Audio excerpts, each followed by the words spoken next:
passionate about public speaking. So what does a free country course mean? You study in free countries? Yeah, the last semester is, so the first 2.5 years are in Dubai, and the last semester is split between UK and USA. Okay. And I'm Kevin. I'm pursuing my bachelor's in design, and I work here with Bilal and Arkab. And yeah, pretty much. Yeah, I'm Bilal. I'm in my final year of electronics and telecommunication, and we're working together on Arkab to reimagine mobility for cities across the world. So yeah, that's about it. Now we'll give it to you guys to give a short introduction about yourself and a bit about your past experience and a bit about your history as well. Yeah, sure. Professor Amair Saleem.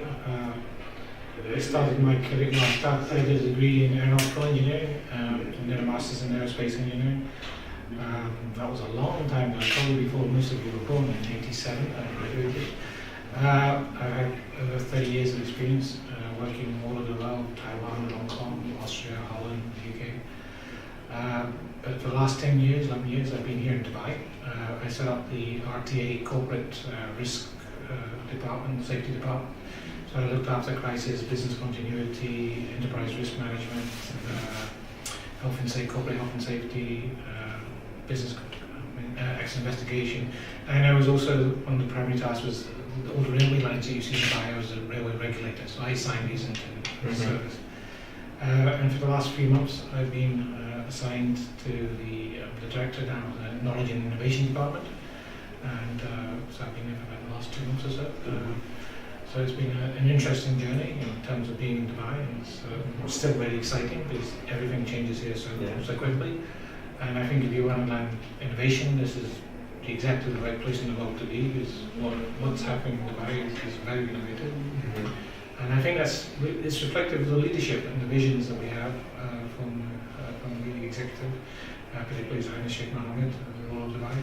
He gives us these clear indications of what he sees as the future, and as government authorities, we align ourselves to that aspiration, I guess. Yeah.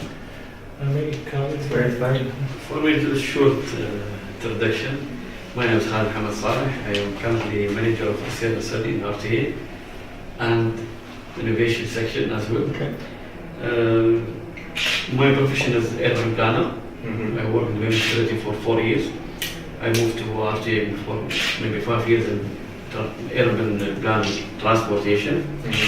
I think today I'm like you guys, I'm a student. We will listen inshallah to Professor Amir, hear from him.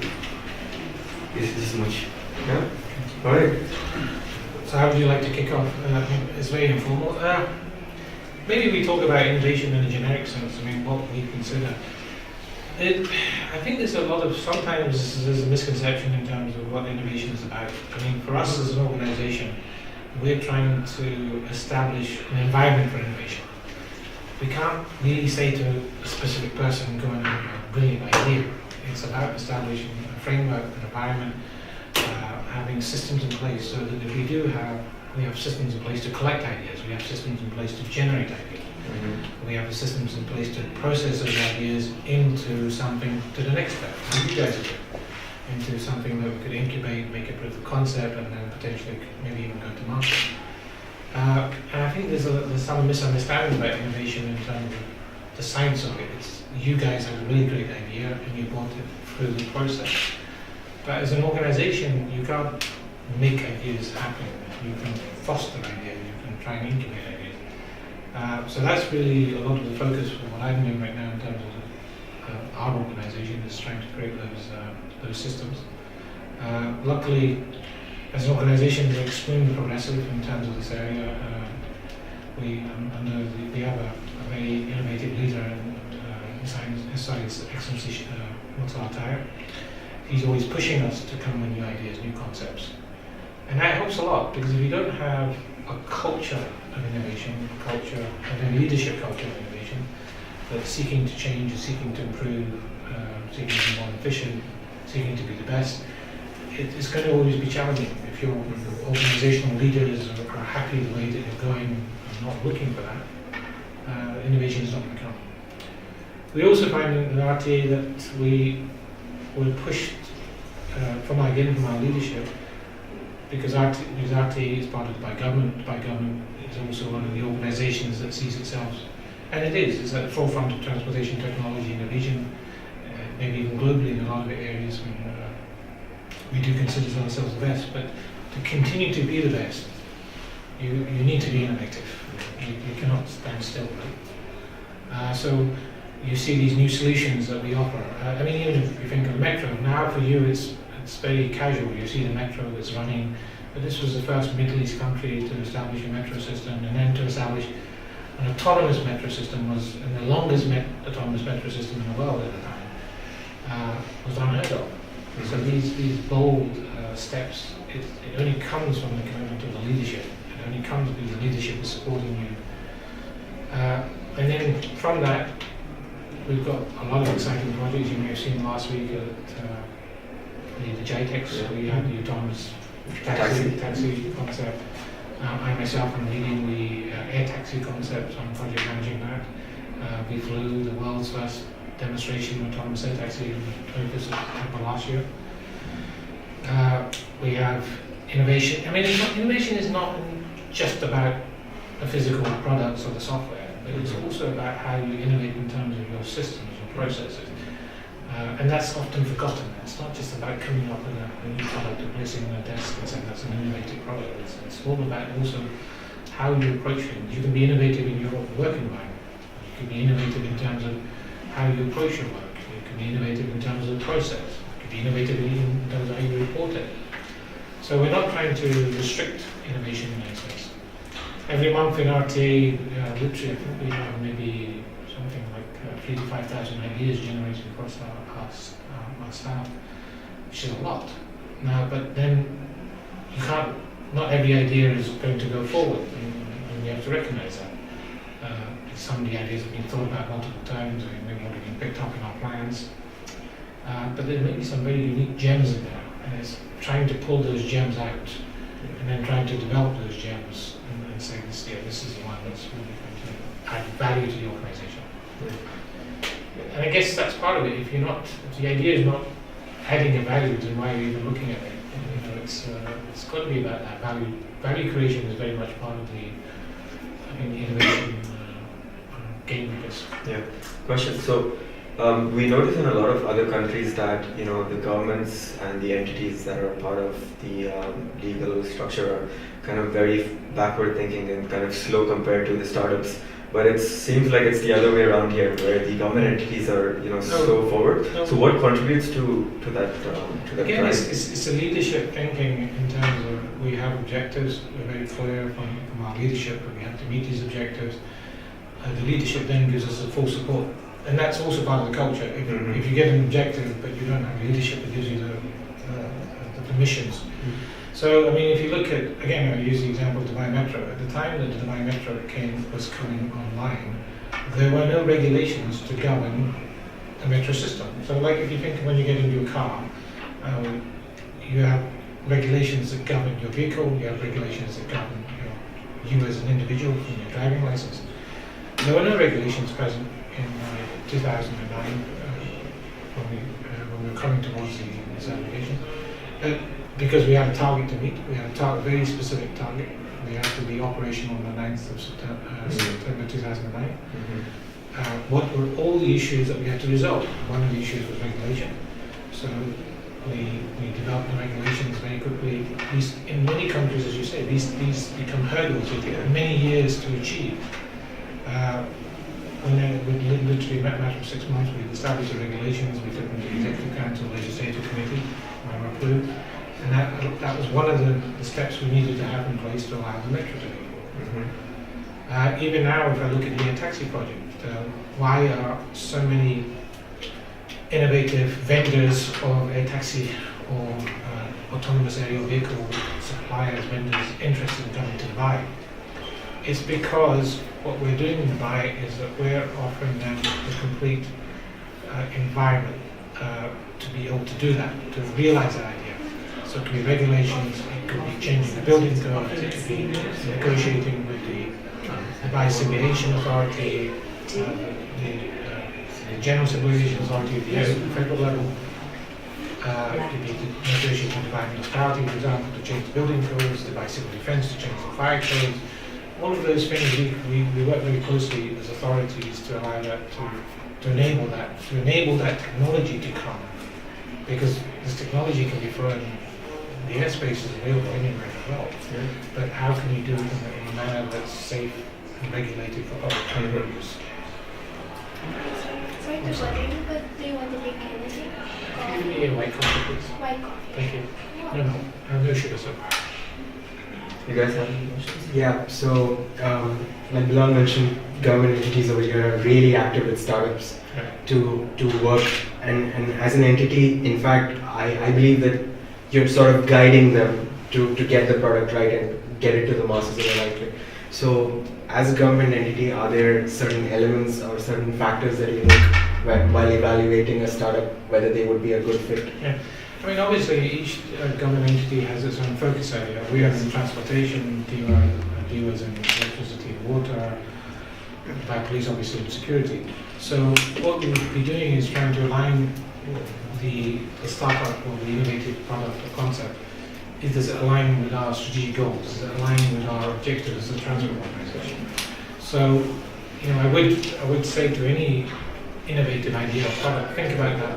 You know, if you're coming with a security product, then if it's a security transportation project, yes, we might be interested. But if it's a pure security product, then you might be better going to Dubai Police than to RTA.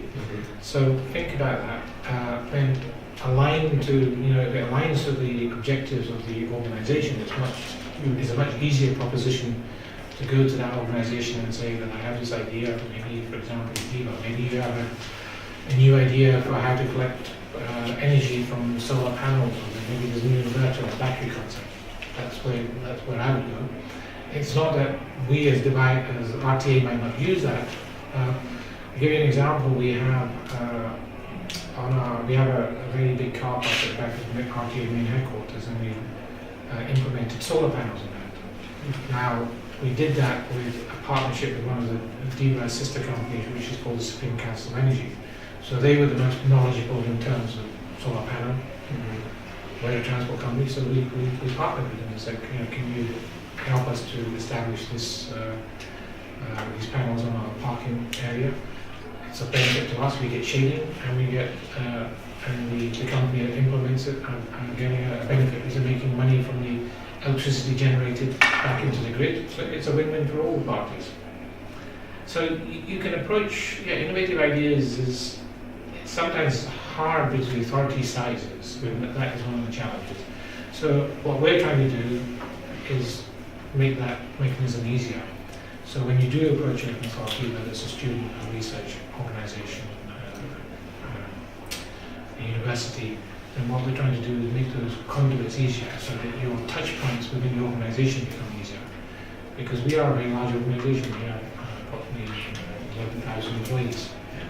We have 43 departments covered. So it's, and we cover everything from metro to road design.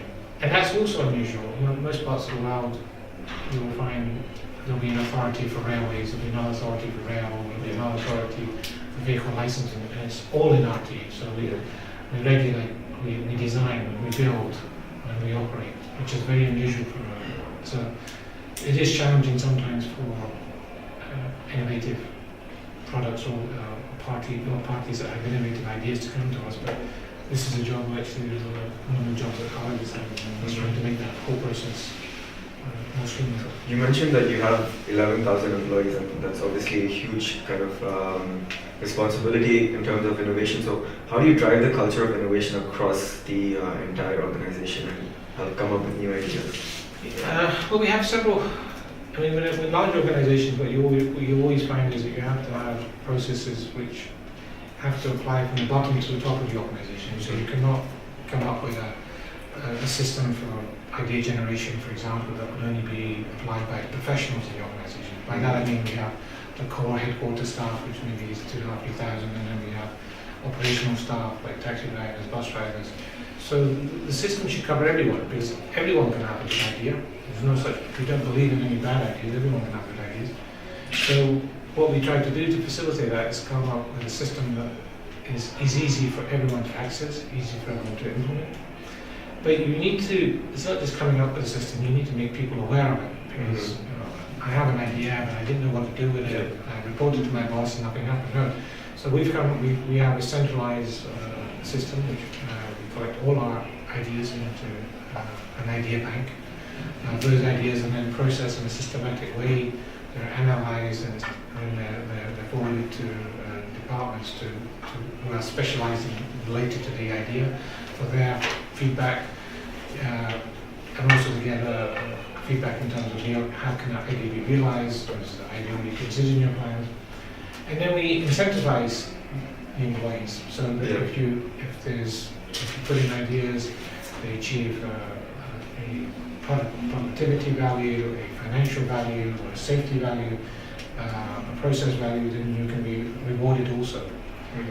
But I mean, if I take the example of drivers, for example, yes, they have access to internet and to workstations, but what we also do is, like a medical clinic, we're also going out to drivers and sitting and saying, come to us with your ideas, we'll enter it for you, and we'll give you then your idea. So they feel good about that, because then, because everyone is part of the organization.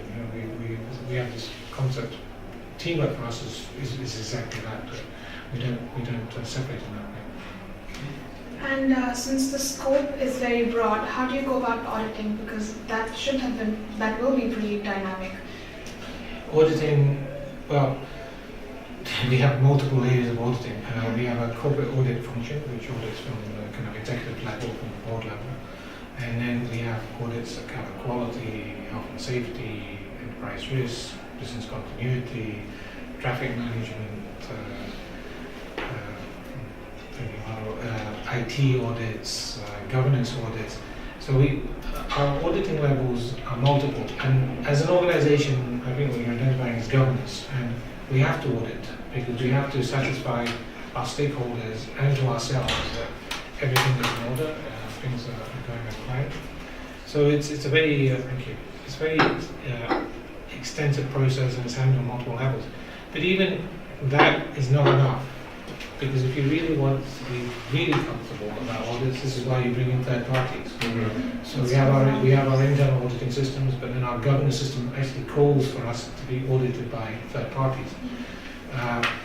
And even our internal audit function, under the audit regulations, we insist that even they are then audited by a third party. So we have checks and checks and checks. And that is very good for protecting not just the organization, but also protecting our stakeholders. In the innovation sector or space, we also intend, we have a system that we're developing, and as part of that system, we'll also develop an audit program. So if there was an idea and it was approved, it was sanctioned, it had gone through the filters of the innovation funnel, the approvals, then we would see that when it being action to a certain department or part of the organization, where they're carrying it forward, that they follow the due diligence process in terms of realizing their idea. So yes, there will be multiple tiers of audit constantly being performed in the organization. So do you also monitor the carbon footprints of all the transports that are employed in the country? Yes, totally. We have what we call an energy management system, which is based on ISO 50000. The reason I'm quoting the standards is because it's really important when you start any of these type of processes in large organizations that you have to have systems in operation. Without systems, you don't have governance, you can't have audits, you can't check. So we established this energy management system. So every iota of energy that's consumed by RTA is recorded. Every drop of water, we have meters on all our functions, whether it's from the washrooms in the metro stations to the cleaning of Dubai taxis. All of that is monitored, all of this is recorded.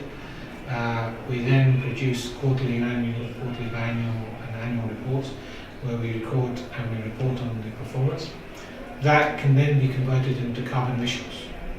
So then we to see that as an organization, are we increasing, decreasing? in a very simplistic way, it's not the absolute number that counts, because if we meet our objective, we want to increase the number of public ridership.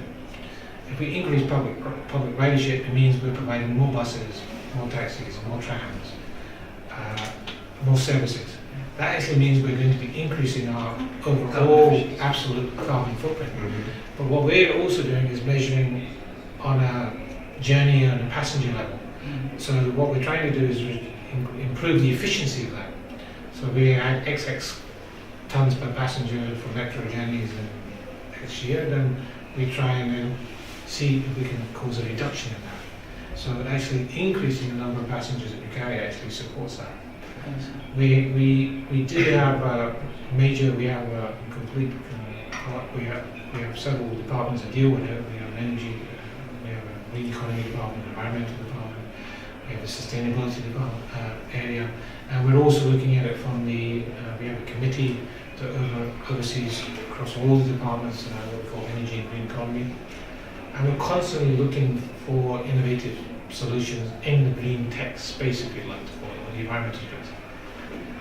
What is difficult with a lot of those solutions is that the idea on paper seems attractive, but the proof in terms of large-scale implementation, often the parties don't have it. And they don't also, we find that people can run to you quite quickly with an idea, but they haven't thought out the full kind of business product cycle issue. And that makes it weak, because if we can't see what is the costing involved, what is the value that we're going to get, what is the return on investment, and we, in some ways, we're not a bank, but we do have to think about those kind of decisions. And it's not just about, there's a lot of push to with products, innovative products that come and say, well, we're going to have a CO2 reduction in emission and this. But we have to balance that, because that CO2 reduction might come at a cost with that product or technique.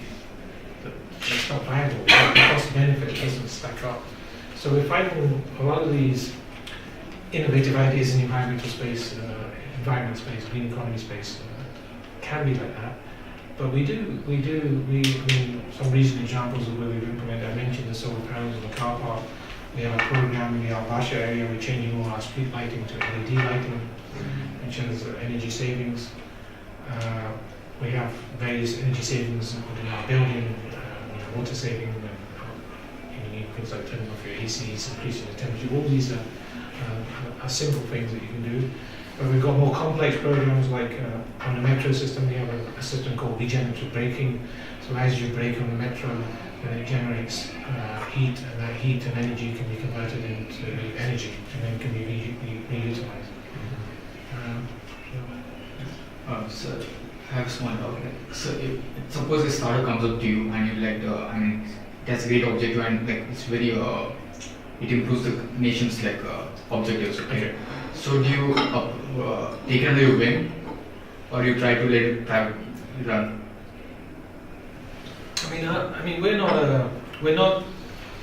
We're there to provide services primarily. We're not there to necessarily generate businesses.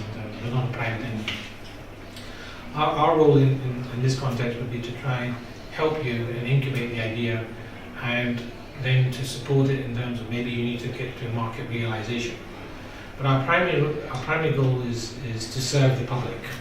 It's not necessarily, and serving the public doesn't necessarily, it is a line in some respects, but it's not about making lots of money and making big profits. I mean, first we put our service. If we're not providing a public transportation service, and a public transportation service making people happy, then what's the point of having the carbon emissions if you look at it from the other context?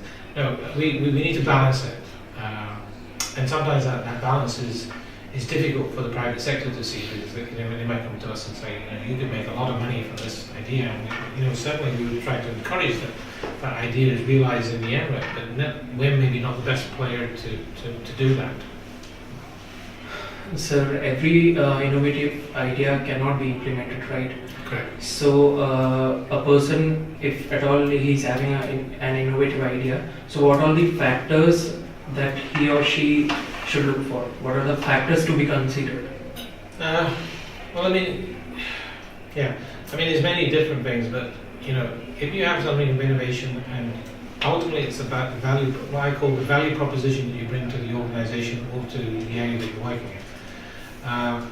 There's a kind of innovation that happens, should we say, more in the university environment, which is to increase the knowledge and improve the knowledge of the world. Basically, that's what universities do. For us, innovation is, should we say, a little bit more practical. What we want to see is that the innovation helps us in some way, and that's the value proposition. Does it help us in improving the efficiency of our services? Does it help us in making people more happy? Does it help us in advancing the RT?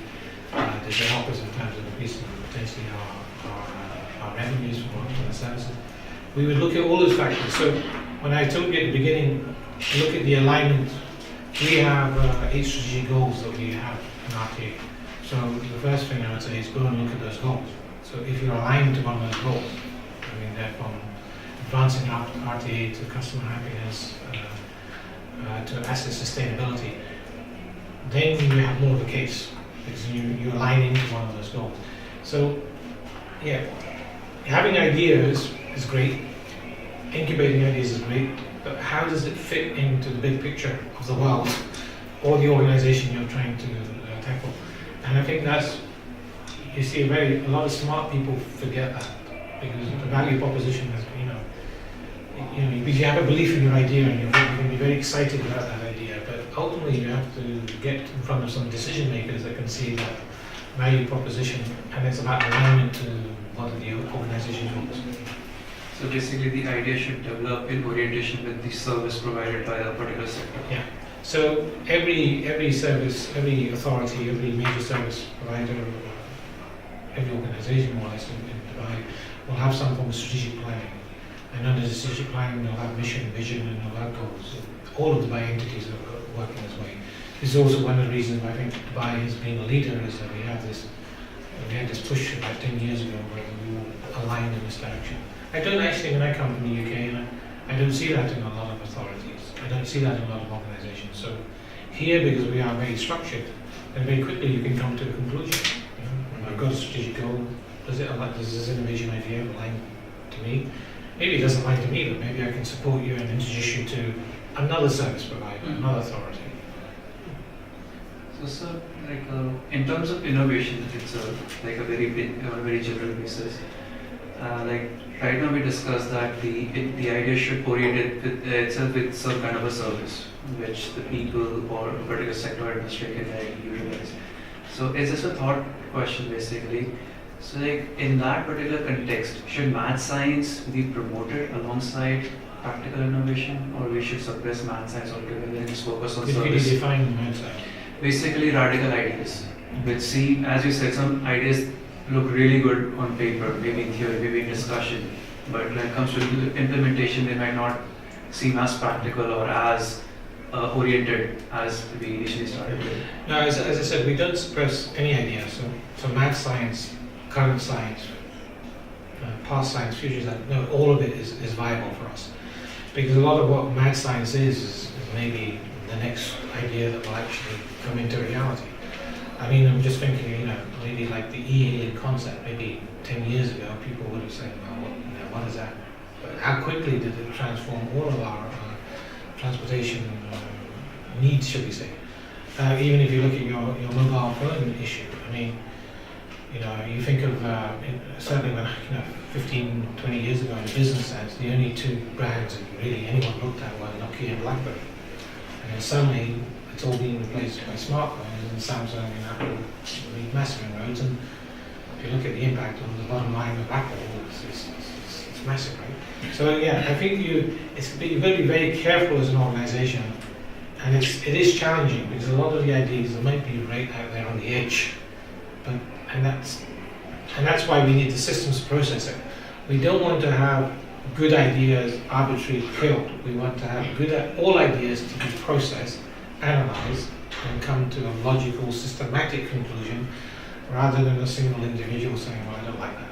Maybe the individual didn't have enough knowledge or foresight, should we say, to understand how that idea could be materialised. But mad science also tends to, can be very futuristic looking as well. Like I was thinking in terms of RTLs, you said like last year you just did a prototype for autonomous air taxis. So, I mean, like 20 years ago, nobody would even thought of a Like flying even, car. even when we did it last year, you could have argued that that was being mad science last year. Yeah, exactly. Yeah, and that was quite a challenging project to deliver, and so I was leading, I was project manager on that one as well. So it's, but what I find in Dubai, as opposed to working in other different places that I've worked around the world, is because you get such a huge management influence. Your management supports you, your executive supports you, and even at the national level, everyone's supporting you. These things can become a lot easier here. And I think His Highness is always talking about you should dream the future, or you should envision the future.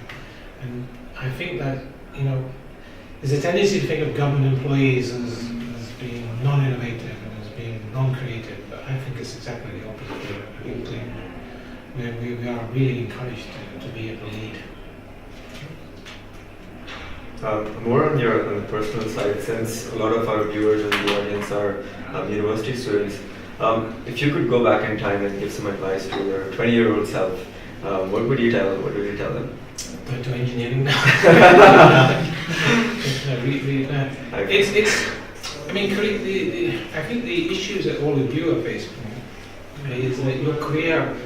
When I started working, careers tended to be you used to think of careers as a 20-year proposition, because that was basically in line with average age expectancies and how the retirement systems work.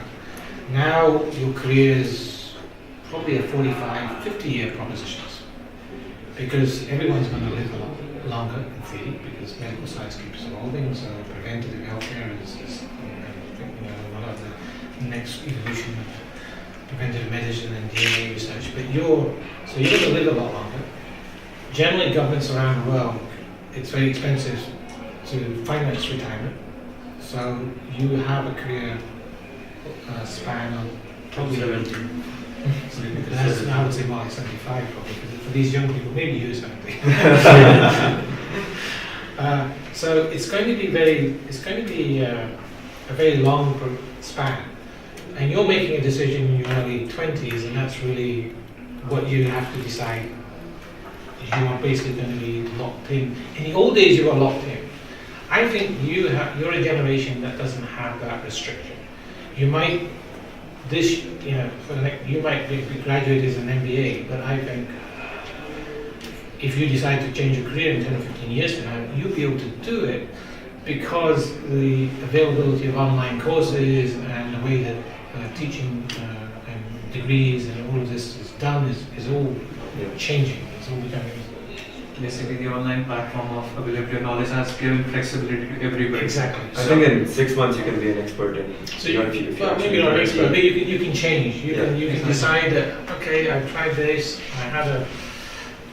This is not what I want to do. I want to go into something else. And you can do that. You have that flexibility. In my age, my era, it was very different. You graduated as an engineer. You were an engineer.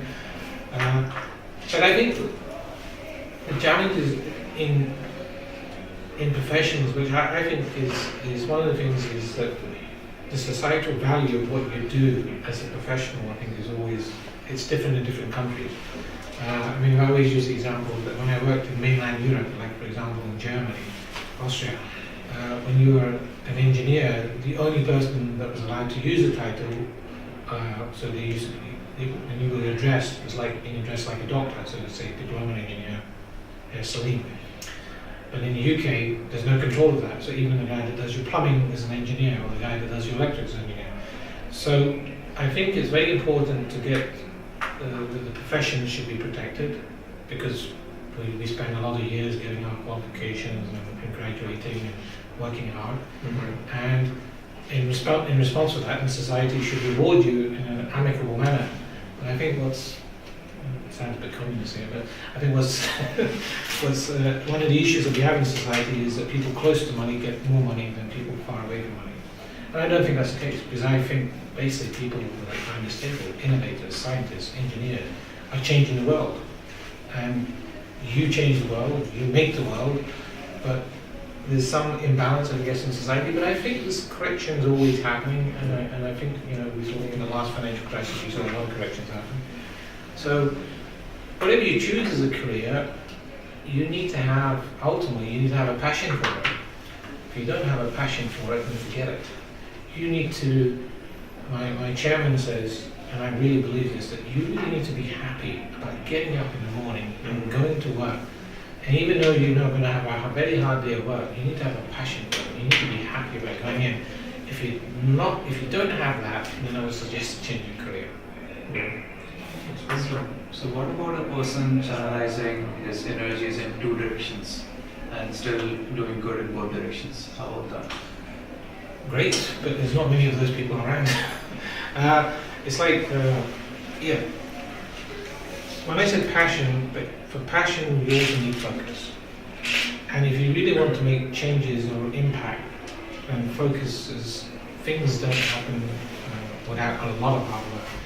And, you know, I've been very lucky in I consider my career, that I have a lot of opportunities, but the opportunities were created also because you put in the work behind it. Yeah. And when you split your fields, you have a split in terms of I feel in terms of the focus. And then it's more difficult also for the people that are evaluating, judging you, whether it's in an academic sense or whether it's in a professional sense or in a work sense. It's more difficult for them to see that. But you can be like, I mean, we have people that can, you know, work very hard, and then also, for example, they may decide they want to be really a top sportsman, or they have a passion for a particular hobby, and they can do that.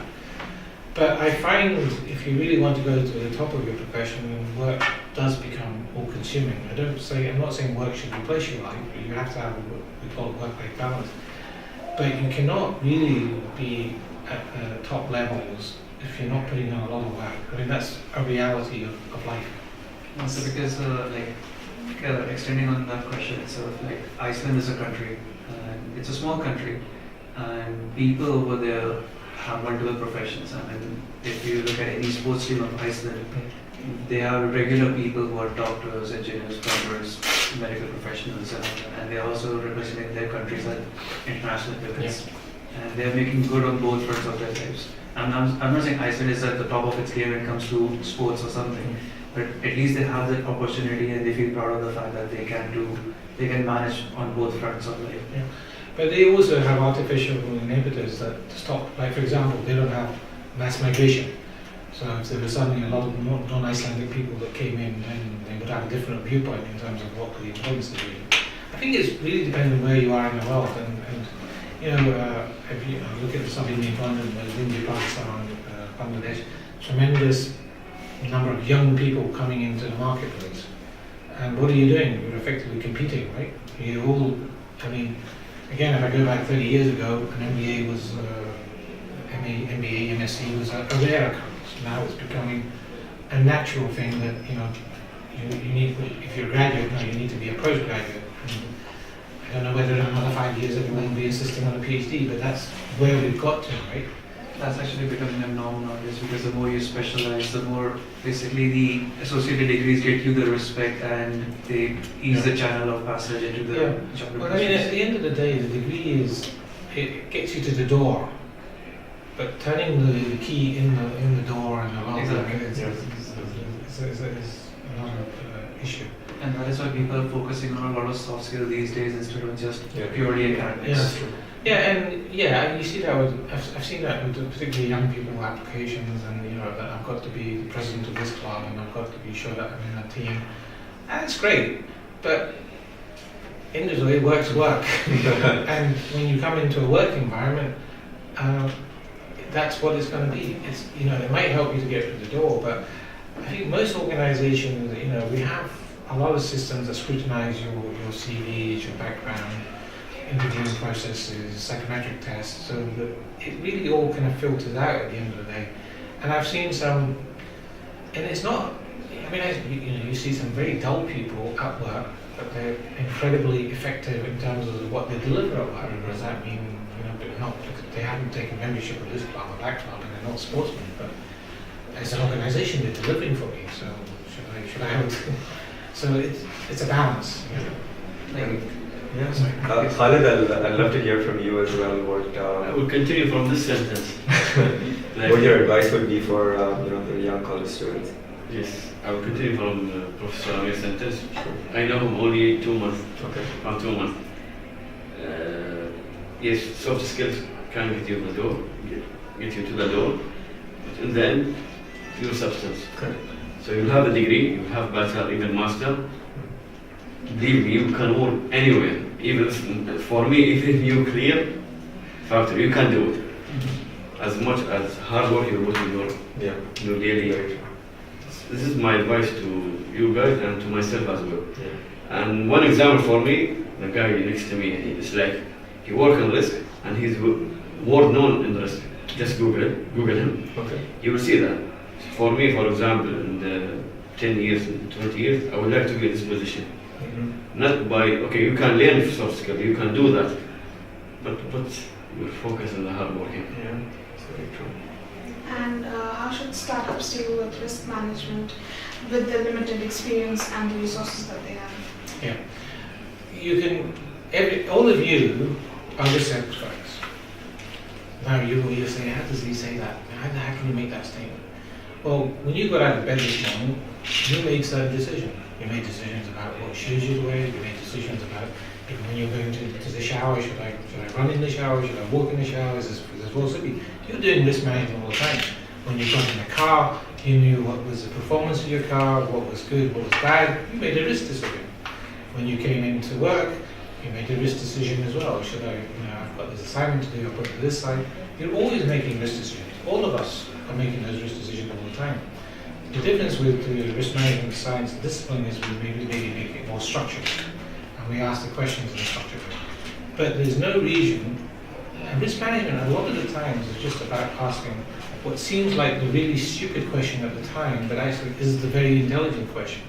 Because you're asking what is going wrong, what could go wrong with this, why do we believe in this, what are the issues involved with this, and if you ask all those questions, you can quite easily make a list of your risks.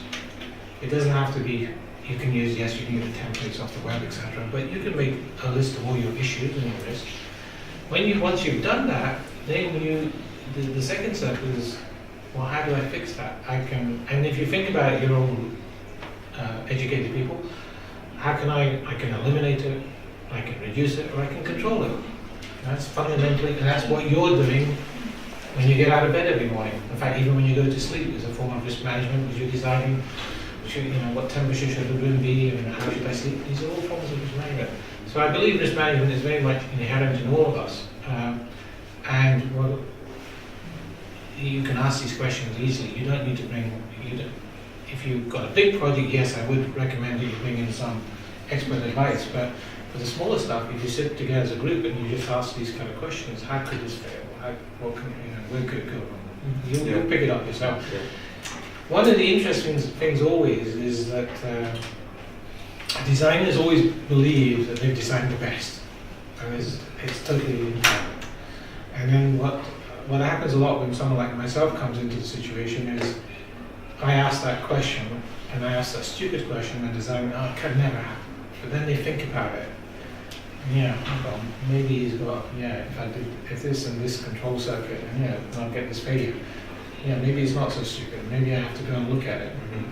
But it's a thought. What gets you up in the morning every day? What's your why and what drives you to come to work? I mean, for me, I've been at RTA just over 10.5 years now. I love working in Dubai, and I have a passion. As I said, I have a passion for my work. A lot of people would question, why do you want to do this and long hours and all of this? But as I said, if you have a passion for your work, I have an environment which really encourages me to work. I have an environment that gives me all the tools that I need to work. So for me, it's easy. It's not a difficult question to answer, and RTA management, I think, do an excellent job in terms of creating those environments for myself and for the staff. So I'm very happy that I don't have to really think about it. It's just an automatic reflection and I get on with it. But it doesn't happen that way for everyone. Yeah, sometimes. But people, as I said, if you're really seeing it as a slog, if you really have to, oh, God, I've got to do this and There's something wrong. you should be happy. I mean, Colin, this guy, he was horrendous hours, but I mean, we work lots of extra hours. It's not because someone is sitting on top of us and telling us to do it. We like doing what we're doing. We want to achieve the objective. And that's part of it. Set yourself some personal goals. Yeah. One of the things I've done in my career is that I always believe that there's a misunderstanding, especially with young people, that you come into an organization and you want to get to this step and this step and this step, and that's progression. That's not progression. That's a career progression. But there's professional development. You can go this way as well. Mm-hmm. You can continue to get more degrees. You can continue to do more courses. You can learn languages. You can get your charterships. You can get your fellowships. You can write papers. There's lots of ways to professionally develop. And if you set yourself those targets as well as those targets, you will find that you become much more satisfied. I mean, for example, when I started as an aerospace engineer, so one of my targets was, I used to think by the time I'm 60, if I become a fellow, my core profession as aerospace engineering was my society would be the Royal Aeronautical Society in the UK. So I used to think if I got to maybe 55 or 60 and I made some outstanding contributions to the study of aeronautics and the field of aerospace science, and I would maybe get to that fellowship level. I hit it when I was about 40. So I hit that target early, so now I needed a new target. So what's the next one? And targets can be awards, targets can be professional acknowledgement. So there's many different forms of targets, and I think people going in, young people especially, they don't think about that so broadly. But if you start at the beginning of your career thinking about it, then you will have a much more, you'll have a much more interesting career, and you'll have a much more satisfying career, because you're not held up only on professional grades. And there's another thing that I think is not quite understood, is that when you get to the top, there's only one way to go, it's down, right? Mm-hmm. So don't be so eager to become, good to have ambition, and I'm encouraging about ambition, but it doesn't have to be overnight. And as I said, you've got to think now in the context of a 50-year career. So if you become a CEO, when you're mid 35, you're 35, what are you going to do? What are you going to do after that? Mm-hmm. So, but ambitions, balance them. Don't forget that you came. Why are you here? You're studying at a higher learning institute. You've taken a very deliberate decision to get this higher education. So if you've done that, you take the next deliberate decision is professionally, you never stop. I still think, even at my age, I still think I've got targets. I still have targets for myself that I still want things, and it's not about targets in the job, but it's targets professionally that I want to achieve. Yeah. So what are the challenges you face on a day-to-day basis, like RTA faces? So I'm planning to build my own startup, so I want to know those problems you face or target. Yeah, well, again, a lot of people think of RTA as a government organisation, and maybe it's just bureaucratic, but we are also, as I said at the beginning, we are also a very operational organisation. So every day we have over 1.5 million transport journeys being taken in the city. So for me, the issue was there was a risk associated with 1.5 million units, whether it was a risk on the metro, the tram, buses, marine service. So constantly, it's a real-world environment, and in a real-world environment, things happen that you can never imagine. Accidents, issues happen, and you have to be ready to respond to them. I mean, the metro system that we have is one of the best performing metro systems in the world, without question. But to get what, as a public ridership, you don't understand, to get it to that level requires a huge effort from RTA staff, across the whole organisation, to maintain it at that level. Because we know that that's your expectation as a public. So daily challenges, it's an unpredictable environment. If it starts raining, for example, if it starts raining very heavily, whether you're trying, you take weather reports, you try and look at it, but if it starts raining really, really heavily, and suddenly there's a flooding in a certain area, then how do you react to that? So what we try to do is also, in terms of risk, we're also thinking about those things, and we're thinking about what could be the solutions and the mitigation measures, and we have what we call business continuity plans in place. So even if a service is disrupted from one channel, we can maybe restore it from another channel. So, if you want, from an innovative service point of view, you need to have a resilient service. Don't just don't put all your eggs in one basket. Yeah. Even if you like the software issue, for example, you guys are developing the software platform. So is your platform resilient to a security attack, to a cyber attack? Yeah. Yes. So you have to keep thinking about these things. And do you have redundancy in your service and your applications? Because the last thing you want is you're providing an app service, for example, and the app's not functional. Mm-hmm. How do you think that will impact your client base? So think about that. Think about business resilience very much in terms of when you. Because a lot of our products are IT based, and again you find that startups don't think about that.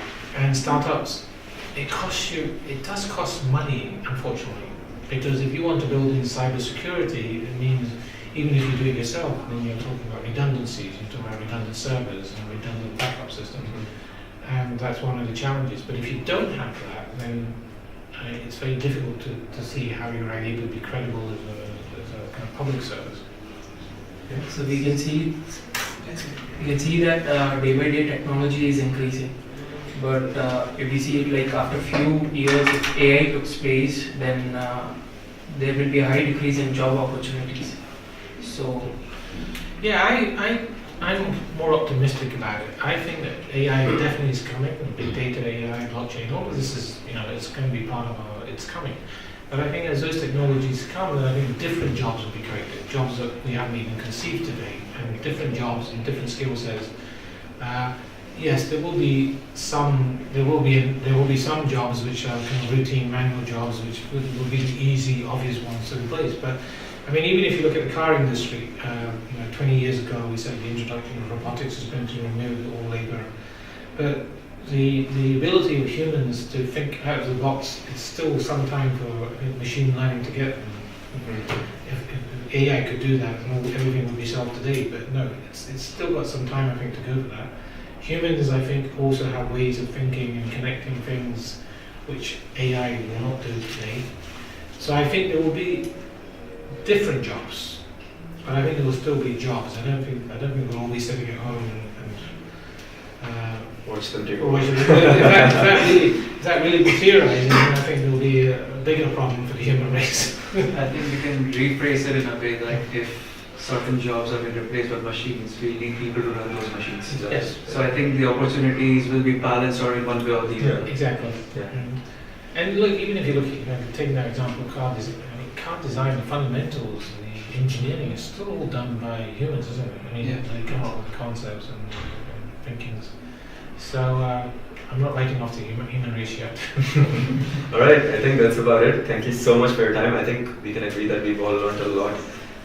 Whether it's ideas about innovation, about what you should do when you're young, and risk mitigation, and we'd like to really thank you guys for your time. Thank you. Last question before you guys head out. If you guys had a big billboard in Sheikh Zayed Road to say whatever you want in black, what would you put on that?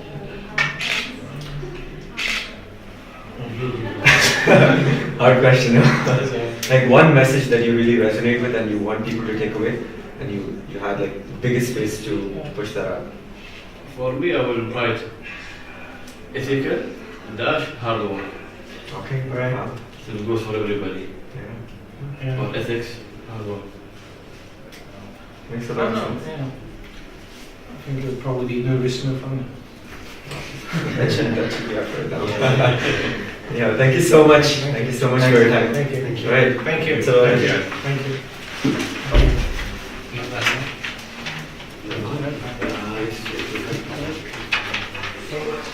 Thank you. Thank you so much.